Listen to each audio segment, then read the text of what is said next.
Hello everyone and welcome back to my YouTube channel. So I'm playing a new game, starting to. It's called Sounds of Her Love. I've had this game downloaded on my computer for quite a while. I'm not really sure what it's about, but hopefully it's interesting and it keeps you going, you know. Pretty sure it's one of those monologue stories, but best way to figure out is to play it. I have to choose my name. Should I go with a male's name? I'm not sure. Let's you know what? Let's go with a generic name, Luke. So why not? You know, I have a feeling I'm a guy here. Something is ringing. Why won't it stop? My hand limply reaches towards the noise, but I can't seem to locate it. Ugh, must be around here somewhere. I see something rigid at my fingertips. Suddenly, I hear a loud crash beside me. The ringing stops. Ugh. Forcing myself upright, an intense light greets my eyes. Beside me stands a hazy figure I can't make out. Do you mind not making so much noise in the morning? Your sister is still asleep. As my eyes adjust to the light, I see my mother standing beside me. I look downwards and see my table lying on the floor, my alarm clock just next to it, broken into pieces. I'm not cleaning that up. Just get ready for school and come downstairs. I made breakfast. My mother walks off. I don't think she's particularly happy. Yeah, well, I doubt my parents would be with their children making such ruckuses. Go next. Still, it wasn't my fault. I was half asleep for crying out loud. I pry myself away from the bed sheets and pick up the table and the broken alarm clock off the floor. I check what the clock once read and conclude it's almost 7 a.m. Unfortunately, today is Monday, so it's back to school with me. Although it's cliche, I'm not really looking forward to it. It's not that I dislike it, but you'd think after transferring here it would have been a lot more lively. So far, nothing out of the ordinary has happened. Though, I can't really expect life to be like that. This isn't a manga, after all. Opening my drawers, I pull out my uniform. It's still as good as new. I haven't had much time to wear it in. It's only been here a week. For an international school, the uniform is quite generic. I was expecting something more prestigious. I guess this is still Japan, after all. Even though I've lived here all my life, my mother was dead set on sending me here. She's not a native, so she at least wanted me to connect with her side of the family. Despite her premise that getting in touch with my Anglican heritage was a good idea, the school isn't even English, it's Welsh. I'm pretty sure that's the country north of England. I don't think there's much difference anyway. After finishing doing up my blazer, I hear a shout from downstairs. Son, your breakfast will go cold at this rate. You may as well let me have yours if you're going to waste it. Letting out a sigh, I close the door to my room and head to join my parents. Reaching the dining room, my mother and my father greet me with warm smiles. Maybe not so much my mother. I still think she's pretty pissed. My father gives me an empty chair with a haughty slap, still smiling all the while. Sit down, my son. We have a hefty breakfast your mother would approve of. Of course I would. I made it, after all. In front of me sits a traditional English breakfast. Eggs, toast, beans, sausages, and the like. I don't think I can eat all this. The empty chair is pulled out from beside me. I guess my sister finally woke up. When it comes to the morning, she's not very talkative, or noticeable to say the least. I'm sure she'll fire up later, though. Ah, yes, my beautiful family has gathered at last. My sister acknowledges my father with a quick glance, and starts eating her breakfast in silence. Tell me, Luke, how are your studies? Was that hefty fee worth it? The school is private and teaches a foreign curriculum, so tuition fees are quite large. Luckily, my father can pay for it, and it's only for my final year. It's going okay. The initial buzz of it wore off after the third day. I guess it's like a normal school, not much different from the ones here in Japan. I did have an experience at a traditional Japanese high school, but due to our relocation to Tokyo, I had to transfer. If there's one noticeable comparison, it's the students. Most of them aren't natives, and a lot more are quite full of themselves. Even if I'm only half Japanese. Really? That much for a normal school? What was the point of that fee then? You want our son to have the best education possible, right? That, and he's closer to my side of the family. Reasonable. Tell me this, though, son. Have you been speaking to any girls, at least? Are you really asking him that? Both my parents engage in a stare-off. Things like this happen all the time. For them, this is only a bit of banter. Checking the clock on the wall, I realize I'm a bit behind schedule. I give my family a farewell and head towards the door. Wait, that clock is. I hear my sister say something just as I leave, though she doesn't chase me after to tell me. It was strange to hear her at this time of the day, but I guess I can't fret about it now. I continue on a journey I am only just getting used to. The street leading to the school is particularly empty. Only a couple of locals are walking by, and the number of students is quite low. Checking my watch, I realize that I left considerably early. I guess the clock at home was a bit fast. A faint noise distracts me from my wrist. Eep!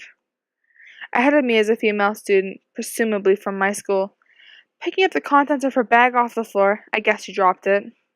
I consider helping her, but by the time I move my feet towards her, she's already finished and continues walking onwards to school. She rubs the back of her head and her braids sway softly in the wind. Just as I pass where she was standing, I notice a small card on the floor. Instinctively, I pick it up. In my hands is a library card with what I presume to be her name on it.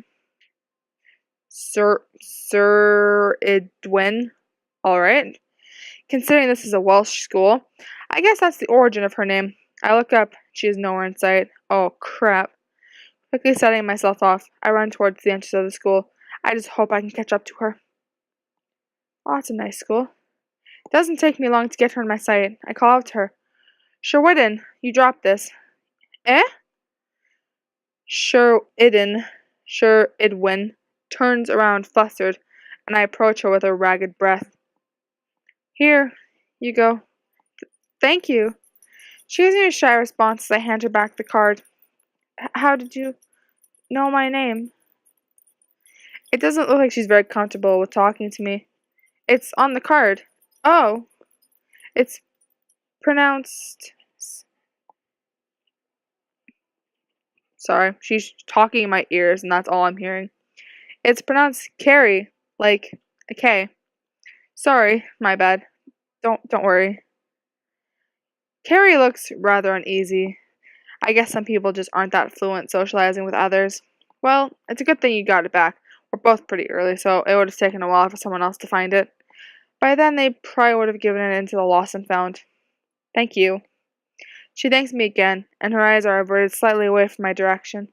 This card is important to me. Maybe put it in a safer place? You wouldn't risk losing it then. I know I don't have the right to tell her what to do with her stuff, but things like this are, like, common sense. I use it a lot. It's easier for me to reach it quickly. I guess she's an avid book fan. She must be quite smart, that or she just likes books. I decided to continue with the conversation. What sort of books are you interested in? Fiction or nonfiction? I read variety. Well, that was a short answer. I want to study literature. She looks at me as if she expects me to belittle her, though I completely deny her expectations. Sounds great. It's good to have something you're passionate about. Her lips move. I guess she can't stop herself from smiling. Moving my feet again, I set off towards the entrance of the school, turning around to face Carrie, before I make any sufficient progress. It's still early, but we should still go to class. It's a bit cold after all. You're right. I need to check what class I'm in. She doesn't know what class she's in? School started a week ago. Don't tell me she has amnesia. Carrie shyly passes me and heads towards the school, and I follow suit, heading towards my class. I guess she was a pretty interesting person. Classes are well underway, and the class is filled with a widespread sense of lethargy. It is a Monday after all, and lunch is just around the corner. Does anyone really want to learn about the structure of the inner mitochondrial membrane right before lunch? I lean back in my chair and stare down at my notes, which are just a little more than scribbles on a sparse page. In the end, I can't really say I expected anything different when transferring here. After all, the basic principles of teaching are the same wherever you are. There's no reason as to why the school would be any different. Though the extra language lessons are a pain in the ass. Just as I lowered a small but definitely noticeable yawn, the teacher glared sharply in my direction. Bored, are you, Luke? No, sir. Oh, that's a surprise. How about you answer the question at the bottom of page 3 then? I looked at the closed book at my desk and realized what the teacher was referring to. I definitely haven't done a good job at pretending to work. Still, I obliged and turned to page 3. Moving my eyes towards the bottom of the page, I find a question that's somewhat relevant to what I managed to hear during the lesson. What is the space between the two mitochondrial membranes called? Is that the matrix? No, that's a bit inside. Well, boy, do you have an answer? Oh, I don't know. Was never the best at science and all that. God. Mitochondrial gap. That doesn't sound right. Intermembrane space? Oh my god, I don't know. I'm gonna go with that one. Looking across to the opposite page, I spot a diagram of a mitochondrion with a nicely labeled arrow showing me the answer. Intermembrane space, sir. The confidence in my voice, or, most likely, the fact that I got the answer right, seems to have left my teacher surprised. Well done, Luke. I guess you're paying attention after all. Heck yeah, I got it. I certainly wasn't. The teacher continues on with the lesson, leaving me to lean back in my chair once again. This time, I'll try not to yawn. Soon enough, class ends, and I trail behind a mass gathering to exit the room. The crowd slowly shifts. The class only has about 30 people in it anyway. I stagger behind the other students residing in the corner and make my way to the cafeteria. Chatter radiates from the swaths of people in the cafeteria. I weave my way through those standing around and people walking in the opposite direction. The line is long, as always. Unlike most schools, the food here is actually quite good, so naturally it's in high demand. I join this queue of students left famished by the morning lessons. Time slows as the line slowly inches forward. All of this for a sandwich? I know, mate. They're lush, aren't they? Made with 100% Welsh beef. That's what they say anyway. I find it hard to believe they would import that stuff to Japan just for this one school. Eventually, I'm the one gazing at what's on offer at the counter. To be honest, the guy was right. The beef stuff here is lush. It's quite a prestigious school. I buy a sandwich and stuff it into my bag. This place is quite packed, so I doubt I'd find a place to sit down. Just as I'm about to leave, I spot a table that's particularly empty. Well, almost. I notice someone familiar eating by herself. It's that girl from earlier. Carrie, wasn't it? I wonder if I should approach her. I hardly know her, but I kind of want to sit down. It's cold outside. I'm gonna approach her. I'm gonna be nice. She seems like she's a new student. You know what? I may as well approach her. She's alone, after all. I've been in that situation plenty of times this past week. I know how it feels. One step at a time, I make my way over to her table. Her silky braids gently rest by her sides, and, unlike before, her braids only move due to her actions. As I draw closer, she takes notice of my presence and directs her head towards me. She hesitates to speak, but I planned on taking the initiative from the beginning. Hey, Carrie, it's me from earlier. I don't think I ever got a chance to introduce myself. I try my best to avoid sounding nervous. Walking up to a girl sitting by herself is pretty noticeable to everyone else in the hall. My name is Luke. Hello. Thanks for earlier. She's still pretty on edge. Perhaps I should just apologize to her and make a quick retreat. I'm sorry for walking up to you so suddenly. Don't worry, I don't normally have people to eat with, so I'm glad. She abruptly stops speaking after giving me a sign of gratitude. Her cheeks turn a rosy shade of red, and she directs her eyes away from me. I guess she's embarrassed. It did strike me as odd as to why she's alone. Aside from her lack of self-confidence, she seems like a fairly nice person. I had an illness. She goes straight on to why she was so alone. I never asked her, but I'm glad she thinks of me as close enough to explain to her to explain to me, even though we just met. Yeah, you just fucking met. Why is she saying this stuff to you? Though, given that she seems so introverted, maybe I'm the only person that is. For a while, I was immobilized, as recently as last week. Why are you not working? Is that why she told me earlier that she needed to find what class she was in? Her face continues to grow a deeper shade of red. Maybe I should converse with her to ease her explanation. Though her personality, I don't know if it'll actually help. Okay. It seems like I'm missing a few things here and there. I'm not sure. Nope. Just seems like I'm missing stuff. I can understand, I guess. I'm new here, so I don't really have anyone to eat with. It's really not as relatable as an illness, though. I kind of regret opening my mouth. Hers, though, continues moving as her lips gently let out her unstable speech patterns. I've been here since last year. That's actually a pretty sad thought. If she's been here that long, how come she's this alone? Even with an illness, you'd expect her friends would still speak to her afterwards. Though I am making assumptions. For all I know, she could be a good friend with a classmate that just doesn't eat in school or is absent. My gut feeling goes with my former conclusion in spite of that idea. She delicately twirls the hair at the tip of her braid nervously during the lag times of our conversation. I can't really think of anything to say, so I decided to do something instead. It's bold, but I tear a sheet of paper from one of my books and scribble my phone number on it. If you ever need someone to keep you company, then you can call me anytime. Or if you see me around school, just say hi. I doubt she'll do either anyway. To downplay the forwardness of my actions, I think of the cheesiest quote I can and continue speaking. Birds of a feather flock together. Oh, that's awesome.